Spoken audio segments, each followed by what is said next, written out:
या मानवर कांसीराम साहब की तरह हमारे आरबीएम के राष्ट्रीय आचार्य जी,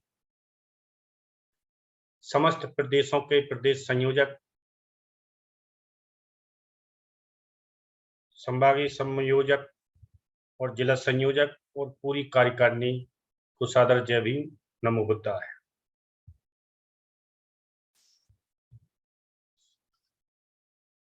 जो प्रथम वक्ता के तौर पर माननीय झारखंड के संयोजक महोदय ने बात रखी है और छत्तीसगढ़ के संयोजक और अब महासचिव हैं, उन्होंने जो अपनी बात रखी है, इस प्रकार की समस्याएं तथागत के पहले से ही निर्मित हुई हैं और इसी प्रकार की समस्याओं के विरुद्ध तथागत ने घर से निकलना और समस्या के विरुद्ध मार्ग खोज लेना उनका मकसद था। जिस समय बुद्ध का जन्म हुआ उस समय आर्यों के समाज की स्थिति कैसी थी, हमको उस स्थिति को समझकर आगे कार्य करना है।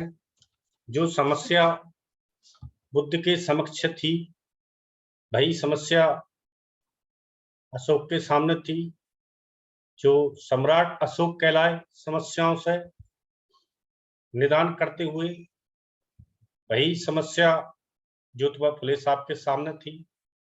वैसी ही समस्या राजऋषि साहू जी महाराज जो श्रीमंत थे, उनके सामने भी वही थी। जब राजा के सामने समस्या थी, राजा महाराजा के सामने समस्या थी, तो आम जनता के लिए कितनी बड़ी समस्या होगी, इस बात को हम इस तरीके से समझ सकते हैं। और जिसको हम बार बार राम राज्य कहते हैं, अगर राम का राज अच्छा ही है तो राम राज्य में कोई बुराई नहीं है। राम राज्य नहीं, ये ब्राह्मण राज्य है। इसको राम राज्य का मुलब्बा चढ़ाया गया है। ये ब्राह्मण राज है और एक समूह का राज है, एक समूह की सुपरमेसी है जो उन्होंने जातियों में विभक्त की हुई है।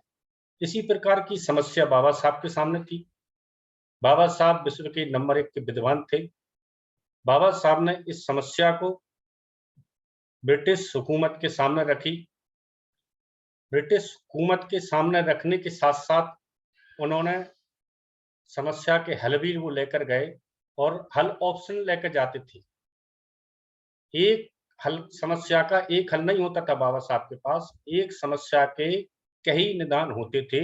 जब अंग्रेज भी उनसे हार जाया करते थे, तब बाबा साहब उन समस्याओं का निदान निकाल कर लाते थे। इसकी शुरुआत 1916 से बाबा साहब के जीवन में होती है और 56 तक वो हमको मार्ग और खड़ा करने के लिए अपना पूरा जीवन झोंकते हैं। यही समस्या मानवर कांसीराम साहब के सामने थी। ये समस्या आज की समस्या नहीं है। आज की समस्या हमें क्यों विकराल दिखाई देती है? क्योंकि हमारे पास फॉरवर्ड का कोई खिलाड़ी नहीं है। जैसे हॉकी में एक गोलकीपर होता है जो गोल खाने से बचाता है, एक फॉरवर्ड का खिलाड़ी होता है और कुछ सेंटर में डिफेंस के 4-5 खिलाड़ी होते हैं। तो आज हमारे पास ना फॉरवर्ड का खिलाड़ी अलग अलग 3-4 स्तंभों में दिखाई देते हैं और ना ही गोलकीपर दिखाई देते हैं और ना कहीं ध्वज भाग दिखाई देते हैं। तो इन सब का निदान एक ही बताया है। जो तथागत के विचार के 2 आधार स्तंभ हैं, उन आधार स्तंभों को लेकर हमको चलना है। तथागत के ही उसके अनुसार, जैसे बाबा साहब ने बताया है, उसके अनुसार हम बात रखेंगे आज की। है सत्य है कि मैंने युद्ध के कारण ही गृह त्याग किया था।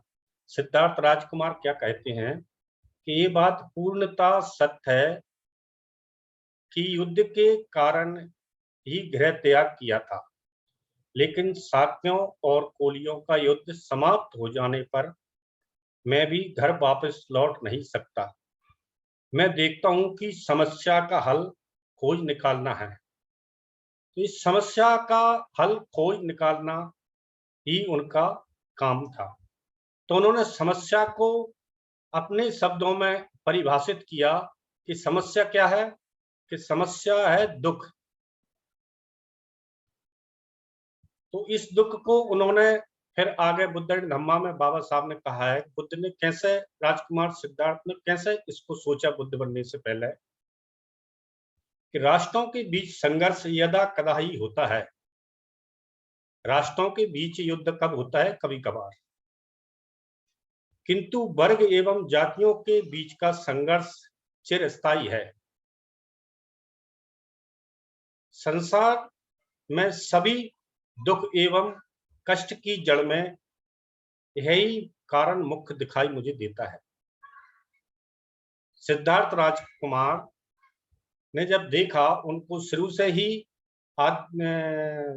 दुख और करुणा, जैसे कि एक कम उम्र में ही हंस की कथा की सबको हमको याद है, तो उनके मन में करुणा फूट फूट कर भरी हुई थी।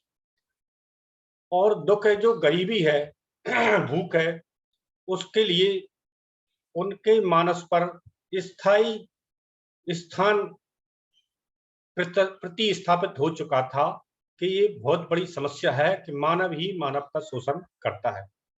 तो संसार के सभी दुखों के और कष्टों की जड़ का यही कारण है, जातियों के बीच का वर्ण संघर्ष।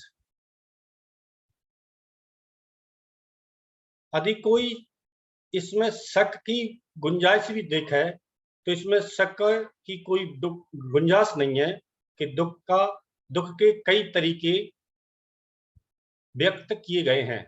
बहुत सारे परिभाषकों ने दुखों को कई तरीके से व्यक्त किया गया है, जैसे जन्म लेना, जीवन चक्र ही दुख है। किंतु मैं ऐसी व्याख्याओं से सहमत नहीं हूं। बुद्ध साहित्य में ऐसे अनेक अवसर आए हैं जहां बुद्ध ने गरीबी को दुख के संदर्भ में व्यक्त किया है। अब दुख 3 प्रकार के होते हैं, एक सामूहिक दुख, एक व्यक्तिगत दुख और एक नैसर्गिक दुख। तो सामूहिक दुख कौन कौन से होते हैं? सामाजिक और आर्थिक। ये सामूहिक रूप से हमें दिखाई देते हैं। जब हम भारत के संदर्भ में देखते हैं तो ये दुख हमको सभी जगह दिखाई देती है। व्यक्तिगत दुख कौन से हैं? तृष्णा और आसक्ति। हमें दूसरे व्यक्तियों को देखकर तृष्णा होती है, और कभी जो चीज हमारे पास नहीं होती है, उस चीज को हमें प्राप्त करने के लिए किसी भी प्रकार से हम उसको प्राप्त करें तो हमें उससे भी दुख हो सकता है। और तीसरा दुख है नैसर्गिक, ये किसी को भी हो सकता है। तो ये तीसरे प्रकार के दुख को और तथागत ने रखा है कि इंसान और इंसान के बीच की असमानता ही दुख का मेन कारण है। ये सबसे बड़ा दुख है, इंसान और इंसान के बीच की समस्या, असमानता की समस्या। अगली बात में तथागत रखते हैं कि संसार में दरिद्रता और ऋण 2 बड़े दुख हैं, एक तो गरीबी और एक कर्जदार। ये 2 व्यक्ति संसार में इन 2 दुखों में पिसे जा रहे हैं। अधिकतर साथी इसमें, चाहे वो कर्मचारी हो, चाहे वो किसान हो या आम मजदूर हो। साहब ने पिछली बार कई बार बताया कि मैं अच्छे अच्छे कर्मचारियों को देखता हूं, जे लोन के घर बनाकर, लोन के एजुकेशन से बच्चों को पढ़ाकर दब जाते हैं, और जो काम जो हमको मिला है समाज में पे बैक टू करने के लिए, उसके लिए हमको ना समय मिलता, ना हम दिमाग लगाते, और ना ही हम आर्थिक सहयोग कर पाते, क्योंकि ये ऋण में हम इतनी बुरी तरह ग्रसित हो जाते हैं, जो काम हमको करना चाहिए वो काम हम नहीं कर पाते। इससे स्पष्ट होता है कि तथागत बुद्ध के दुख की कल्पना भौतिक भी है। तो तथागत ने दुखों की कल्पना को कैसा माना है? भौतिक भी कहा है, जो उनकी देशना में एक आगे चल के आया है। उन्होंने कहा है, अब ये तो समस्या तथागत ने देखी, कि संसार में कितने प्रकार की समस्या हैं। दुख है, मानव और मानव के बीच में असमानता है, और गरीबी है, दरिद्रता है। अब इनके हल भी उन्होंने खोजने के लिए काम किए। पहला हल उन्होंने देखा, प्रज्ञा क्या है, प्रज्ञा किसके लिए है। इसी बात को उन्होंने अपदीपो भव कहा। इसी बात को ज्योतिबा फुले साहब जो थे, उन्होंने कहा कि एकमात्र अविद्या के कारण हमारी ये दुर्गति हुई है। यही बाबा साहब ने कहा कि हमको शिक्षित होना चाहिए। तो प्रज्ञा क्या है, प्रज्ञा किस लिए है, प्रज्ञा का मतलब क्या है। प्रज्ञा का मतलब है निर्मल बुद्धि। तथागत बुद्ध ने प्रज्ञा को अपने धम्म के 2 स्तंभों में एक प्रमुख माना है, क्योंकि वह नहीं चाहते थे कि मिथ्या विश्वासों के लिए कहीं कोई गुंजाइश बची है। मिथ्या विश्वास में उस समय समाज जकड़ा हुआ था। इसे हम हमारे आम बोलचाल की भाषा में अंधविश्वास कहते हैं। तो अंधविश्वास के विरुद्ध जो कार्य किए गए, उसको लिए, उस कार्य को से निकलने के लिए, उस कार्य को करने के लिए, अंधविश्वास से समाज को निकालने के लिए प्रज्ञा का होना आवश्यक है, निर्मल बुद्धि का होना आवश्यक है। और अंधविश्वास कैसे चलता है, देवीय शक्ति एवं उसके अंधविश्वास की समझ ही प्रज्ञा है। देवीय शक्ति से हमें उबरना है, और उसके कारण जो अंधविश्वास उत्पन्न होता है उससे हमको निकलना है। तो अंधविश्वास के विरुद्ध विश्वास करना के इस प्रकार के मिथ्या जो कारण बताए जाते हैं होते हैं, वह नहीं होते हैं। तो अंधविश्वास वर्सेस प्रज्ञा, यहाँ से तथागत ने कार्य करना एक सबसे पहला हल निकाला कि बुद्धि होनी चाहिए प्रत्येक मनुष्य में। और बुद्धि कैसी होनी चाहिए, निर्मल बुद्धि होनी चाहिए। अब दूसरा आधार स्तंभ जो धम्म का तथागत बताते हैं, करुणा क्या है और करुणा किस लिए। करुणा का मतलब दया और मैत्री है। इसके बिना न समाज जीवित रह सकता और न समाज की उन्नति हो सकती। इसलिए बुद्ध ने करुणा को अपने धम्म का दूसरा स्तंभ बनाया। तथागत बुद्ध ने धम्म की है ही परिभाषा दी है। अब इन्होंने 2 आधार स्तंभ बता दिए। पहले समस्या खड़ी कर दी कि समस्या क्या है मानव के सामने और इनका हल क्या है। कि पहला हल तो ये है कि मनुष्य को बुद्धिमान होना चाहिए, और बुद्धिमान कैसा, निर्मल बुद्धिमान। और दूसरा, मित्रवत व्यवहार हमारे पास होने चाहिए। हम छोटी छोटी बातों पर तृष्णा और आसक्ति के कारण झगड़ते हैं, अनमन करते हैं। जरा सी कोई बात काम की क्या बोल दे, हम उससे किनारा करके ये कह लेते हैं कि अब इनमें इतनी समझ आ गई जो हमको गाइड करेंगे, या हम इनके कहने में चलेंगे। कि हमारे पास दिमाग नहीं है। अगर आपके पास दिमाग होता तो ये समस्या बनी ही नहीं रहती।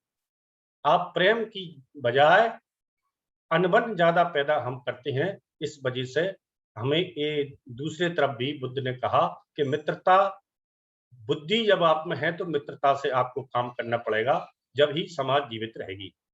अब होगा कैसा, ये भी उन्होंने भिक्षुओं को आदेश दिया।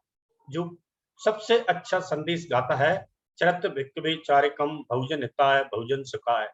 तो भिक्षुओं को उन्होंने कहा कि भिक्षु चलते रहिए बहुजनों के हित के लिए, बहुजनों के सुख के लिए, लोगों की अनुकंपा के लिए, अर्थ के लिए और उनके हित के लिए देव और मनुष्यों के धम्म को बताते रहें। जो धम्म प्रारंभ में भी कल्याणकारी है, मध्य में भी कल्याणकारी है और अंत में भी कल्याणकारी है। इस प्रकार से आपको समाज में जा जाकर, जैसे कि हमारे संयोजक जो झारखंड के, उनने कही कि हमको घर से निकलना पड़ेगा। तो वो ही है कि चरत भिक्षुवे चारकम, तो हमको चलना ही पड़ेगा। चारिका करते हुए रुकते चलें, हार लेते चलें, काम करते चलें, रुकते चलें, हार लेते चलें। लेकिन ये कार्य जो 1956 के बाद लगातार चलना चाहिए था, और जिन लोगों ने पर इसकी जवाबदारी थी, जिन लोगों को ये कार्य करने चाहिए था, जिन लोगों ने ये कार्य को नहीं किया, उन्होंने इस विचार को बहुत बड़ा आघात पहुंचाया है।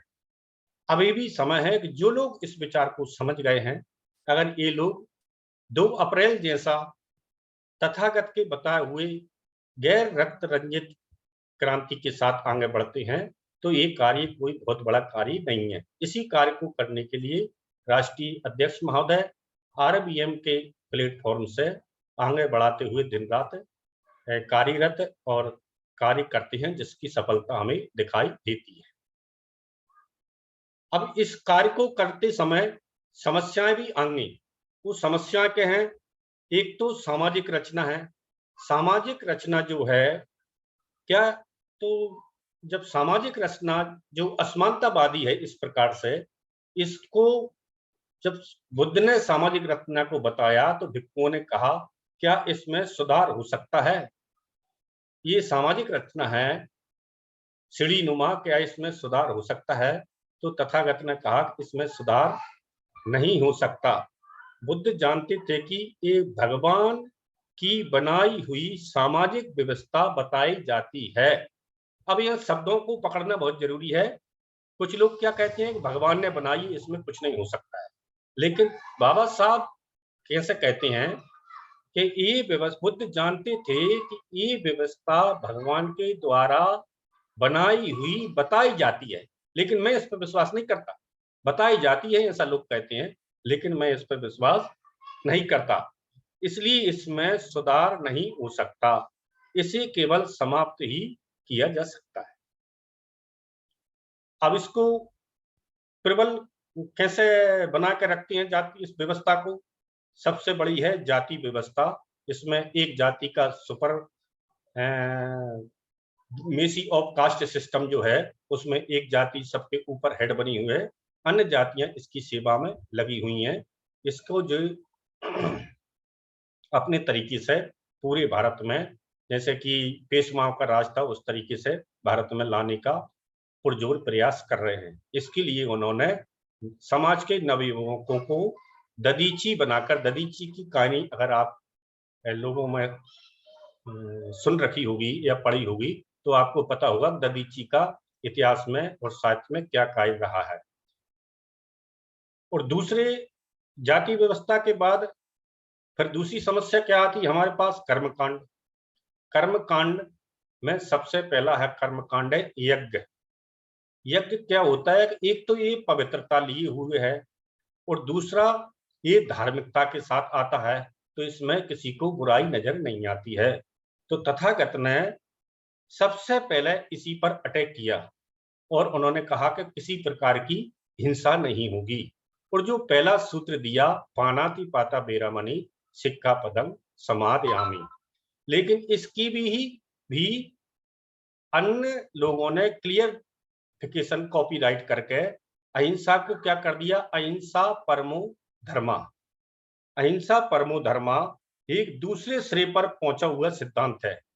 यहां से हिंसा को बुद्ध ने जन्म दिया, तो यहां से चलकर दूसरे किनारे पर ये पहुंचा, तो ये हो जाता है अहिंसा परमो धर्मा। ये जैन सिद्धांत है, बौद्ध सिद्धांत नहीं है। तो इस प्रकार से जो हिंसा वाली बात थी वह दूसरी जगह जाकर अहिंसा परमो धर्मा बन गई, और इससे हम दूर चले गए कि हिंसा को नहीं करना चाहते। और तथागत ने इसका एक और हल क्या बताया अहिंसा का, कि सबसे मैत्री करो ताकि तुम्हें किसी प्राणी को मारने की आवश्यकता ही ना पड़े। जब आप मित्र ही बन जाएंगे तो मित्र कभी मित्र को नहीं मारता है। अहिंसा के सिद्धांत को कहने का स्वीकारात्मक तथागत का स्वीकार करने का ढंग था। अहिंसा को किस प्रकार से स्वीकार किया जा सकता है? उनका ये तरीका था कि मित्र बना लो। तो पर मित्र मित्र को कभी नहीं मानता। जैसे हम जातक कथाओं में पढ़ते हैं कि एक ही घाट पर शेर और गाय दोनों पानी पीती हैं, उनमें मित्रता होने के कारण शेर के मन में एक कभी नहीं आता कि मैं गाय को मारकर खा जाऊं। है एकदम स्पष्ट है कि बुद्ध जीव हत्या करने की चेतना और जीव हत्या करने की आवश्यकता में भेद करना चाहते थे। जीव हत्या और जीव हत्या की आवश्यकता,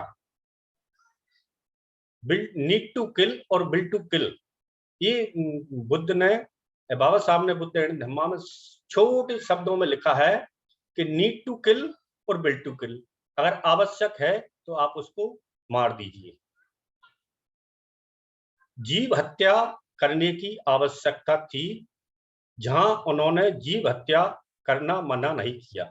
बुद्ध ने क्या कहा कि जब आपके देश पर कोई अटैकिंग करे, कोई आक्रमण करे और आपके देश को रक्त रंजित करके आपके देश को बर्बाद करे, तो आप इसका सहारा ले सकते हैं। और फिर इन्होंने सबसे बड़ा यज्ञ किसको बताया, बुद्ध एंड धम्मा में बाबा साहब लिखते हैं पंचशील के बारे में। पंचशील है एक ऐसा यज्ञ है जो यज्ञों के निमित्त बड़े खर्च करने से अच्छा है। जो बड़े बड़े खर्चे से यज्ञ होते हैं उनसे भी बड़ा यज्ञ है पंचशील, जो भिक्षुओं के ठहरने के निमित्त विहार आदि बनवाने से भी अच्छा है। हम क्या कहते हैं कि बुद्ध विहार बनवा दें और उनमें भिक्षुओं को ठहरा दें तो बहुत बड़ा धर्म का कार्य हुआ, लेकिन तथागत क्या कहते हैं कि इससे भी बड़ा कार्य क्या है कि आपको पंचशील का पालन करना है। अच्छा है जो निरंतर भिक्षा देते रहने से भी अच्छा है, जो कि शरण ग्रहण करने से भी अच्छा है। बुद्धं शरणं गच्छामि करने से भी अच्छा का है कि आप शीलों का पालन करिए। बुद्ध एंड धम्मा के तृतीय कांड के चौथे भाग में ये आपको पढ़ने का मिल जाएगा, तृतीय कांड और चौथा भाग। अब बुद्ध ने ये सारी बातें रखी कि समस्याएं क्या हैं, समस्याओं का हल क्या है और हल को कैसे करेंगे हम, और काम करते समय हमें क्या क्या चुनौतियां आएंगी और चुनौतियों के लिए हमें कैसे शील का पालन करना है। और शील का जब हम पालन करते करते जब आगे बढ़ते हैं तो फिर उसकी नकल हुई। नकल किस प्रकार से हुई कि शब्दों की समानता के कारण उनको अपना झूठ तथा दुष्ट प्रचार करने में आसानी हो जाती है। अधिक से अधिक यही कहा जा सकता है कि शाब्दिक मायाजाल से सावधान रहना चाहिए। बुद्ध एंड धम्मा के चतुर्थ कांड और दूसरे भाग में ये हमको पढ़ने को मिल जाएगा। तो ये head of the principle Panchsheel का है पानातिपाता वेरमणि, ये सबसे बड़ा यज्ञ है। और जो प्रज्ञा की बात आई है वह हेड ऑफ द त्रिशरण है, बुद्धं शरणं गच्छामि, यानी कि मैं ज्ञान की शरण में जाता हूँ। आपकी जो निर्मल बुद्धि काम करने लगेगी तो फिर आपको आगे के कार्य भी बड़े आसान हो जाएंगे। तो जो त्रिशरण है हमारा, त्रिशरण का प्रिंसिपल क्या है, मैं ज्ञान की शरण में जाता हूँ, अज्ञान से निकलता हूँ, और अज्ञान से निकलकर जो अंधविश्वास है इधर, इसको मैं फॉर्मेट करता हूँ। इम्प्योरिटीज ऑफ माइंड, जो दिमाग की वो है गंदगियां, इनको समाप्त करके, अशुद्धता है उनको समाप्त करके मैं ज्ञान की शरण में जाता हूँ। और दूसरा पंचशील का हेड क्या है, पानातिपाता वेरमणि। अगर ये सही तरीके से हमको समझ में आ गया तो चार भी बड़े आसानी से आ जाते। ऐसे ही अष्टांगिक मार्ग का सम्यक दृष्टि बहुत अच्छे से कहा गया है, बहुत अच्छे से समझाया गया है। सम्यक दृष्टि को हम अच्छे से बार बार पढ़ेंगे तो आखिर के 7 जो अष्टांगिक मार्ग है उनके 7 मार्ग भी बड़े आसानी से समझ में आ जाते हैं। अगर सम्यक दृष्टि हमको समझ में नहीं आया तो बाकी के 7 भी समझ भी नहीं आएंगे। पानातिपाता अगर हमको समझ में नहीं आया तो 4 शील भी हमको समझ में नहीं आएंगे। हम ज्ञान की शरण में जा रहे हैं, अगर हम ज्ञान की शरण में नहीं गए तो अंधविश्वास हम पर हावी होगा। सिद्धार्थ गौतम बुद्ध के बोधि संबोधि प्राप्त होने से पहले जो मार्ग ने अटैक किया था, मार पुत्रों ने, बुद्ध एंड धम्मा में हमको पढ़ने को मिलता है, जो मार पुत्रों ने उन पर अटैक किया था वो यही अंधविश्वास की झोंके थी, अंधविश्वास की अटैकिंग थी उन पर, कि उनको भाई जो मनोबल था, उनका जो मानस था, उसको भाई झकझोर कर उनको उससे हटा देना चाहते थे। लेकिन बुद्ध ने बनते पहले सिद्धार्थ ने कहा कि मैं आपको मारपुत्र जानता हूं, अब आपकी मेरे पास एक भी नहीं चलने वाली, चाहे मेरी हड्डियां ही क्यों ना गल जाएं, मेरा पूरा मांस ही क्यों ना सूख जाए, मेरा पूरा रक्त ही क्यों ना सूख जाए, मेरी पूरी चमड़ी ही क्यों ना उतर जाए, लेकिन जब तक मुझे यहाँ से ज्ञान प्राप्त नहीं होगा मैं नहीं हटूंगा। और अपने 40 दिन के भोजन की व्यवस्था करके, इकट्ठा नहीं किया था, इकट्ठा 40 दिन का भोजन कभी नहीं होता, 8 घंटे से ज्यादा भोजन नहीं चलता है। 40 दिन के भोजन की उनने सुजाता के माध्यम से ऐसा प्रबंध किया था कि इतने इतने समय पर मुझे ये भोजन आप देते रहना, मुझे संबोधि प्राप्त होने वाली है। अब बुद्ध धम्मा में कैसा लिखा है कि इतने हफ्ते के भोजन की व्यवस्था करके तथागत बैठ गए। अब वो तो समाधि में बैठ गए थे ऐसे आंखें मूझ के ज्ञान लगाकर, तो उनके भोजन को तो चाय कोई खा जाता। तो इनको बहुत बारीकी से हमको बुद्ध धम्मा को समझना है, नहीं तो हम कंफ्यूज की स्थिति में चले जाते हैं। ये तर्क कर कर हमको पढ़ना है कि 8 घंटे से ज्यादा कोई भी भोजन रखा नहीं जा सकता। तो उन्होंने सुजाता ने जो खीर खिलाई थी उसके माध्यम से उन्होंने इतने दिनों की भोजन की व्यवस्था करके ज्ञान प्राप्त किया था। और जिस ज्ञान को हम प्राप्त किया उन्होंने बैसाख की पूर्णिमा को, और बैसाख की पूर्णिमा पर जब उन्होंने ज्ञान प्राप्त किया तो उन्होंने देखा कि मेरे ज्ञान को कौन समझ सकता है। तो बैसाख की पूर्णिमा से चलते चलते चलते लंबे समय की दूरी और तय करते हुए रास्ते में जो भी साथी मिले उनसे बातें करते हुए वह बनारस के इसी पतन, पाली में आप पढ़ोगे तो इसी पतन है, संस्कृत में पढ़ोगे तो ऋषि पतन है। इसी पतन हमको बोलना चाहिए, ऋषि पतन नहीं बोलना चाहिए। इसी पतन मृगधाय जिसमें धम्मेक स्तूप बना हुआ है, उस जगह पर पहुंचकर उन 5 परिव्रजा जो उनके साथी थे, परिव्रजा कर रहे थे, परिव्रजायक, उनसे वह मिलते हैं और सबसे पहले उनको वो भिक्खु बनाते हैं। अब हमको यहाँ भी कंफ्यूजन क्या होता है, हम पंचवर्गीय भिक्खु बोल देते हैं। भिक्खु वो बाद में बने, पहले उनके जो परिव्रजा में उनके साथ थे, परिव्रजायक साथी थे, भाई उनके साथी थे, उनको बाद में उन्होंने भिक्खु बनाया। और फिर भिक्खु बनने के बाद आगे जब हम बौद्ध साहित्य पढ़ते हैं तो उन 5 भिक्खुओं का कहीं कोई नाम नहीं आता, न कोई लेखनी में हमको दिखाई देता है बौद्ध साहित्य में, क्योंकि भाई नींव के पत्थर थे और वो पूरी बात जब समझ गए थे तो वो अपने अपने कार्य के लिए निकल पड़े थे। फिर बाद में आनंद का भी बहुत नाम आता है, उपाली नाई का भी बहुत नाम आता है, और महाकश्यप का नाम आता है, सारीपुत्र का नाम आता है, महामोगल्यान का नाम आता है, और कई बड़े बड़े भिक्खु हुई, लेकिन उन 5 भिक्खुओं का जिक्र हमें कहीं ज्यादा दिखाई नहीं देता। और हमने ज्यादा बहुत साहित्य पढ़ा भी नहीं है, हो सकते कहीं और, लेकिन जितना भी हमने देखा है अभी तक दिखाई नहीं देता। तो जो प्रारंभ के नीम के पत्थर हैं वह नीचे रह जाते हैं, उसके ऊपर जो ये इमारत बनती है वह इमारत हमेशा इतिहास बनती है। तो राष्ट्रीय बौद्ध महासभा जो है वह नए सिरे से इसको पुनः कड़ियों को जोड़ती हुई आपके सामने प्रस्तुत लाती है। और इन कड़ियों के माध्यम से हम सरल सरल व्याख्याओं में, चाहे वो संविधान हो वह भी बाबा साहब के द्वारा लाया गया है, तो वह भी बोधिसत्व वाणी है। बाबा साहब भी बोधिसत्व हैं, उनके जो भी बातें हैं वह सब बोधिसत्व की बातें हैं। और राष्ट्रीय बौद्ध महासभा उन्हीं की बातों को लेना चाहती है जो राष्ट्रीय बौद्ध महासभा कहती है। वह राष्ट्रीय बौद्ध महासभा अपने तरफ से कोई भी बातें नहीं रख सकती है, ना ही रखती है। जो भी बातें आती हैं वह तथागत के द्वारा आती हैं, बाबा साहब के द्वारा आती हैं, मानवर कांसीराम साहब के द्वारा आती हैं। ऐसा राष्ट्रीय अध्यक्ष महोदय का निर्णय है, आदेश है हमारे लिए। और हम आदेश को मानकर जब तक हम इस कार्य को करेंगे, जब तक इस कार्य को हम जन जन तक नहीं पहुंचा देते। इसी के साथ मैं अपनी बात को यहीं खत्म करता हूँ। जय भीम, नमो।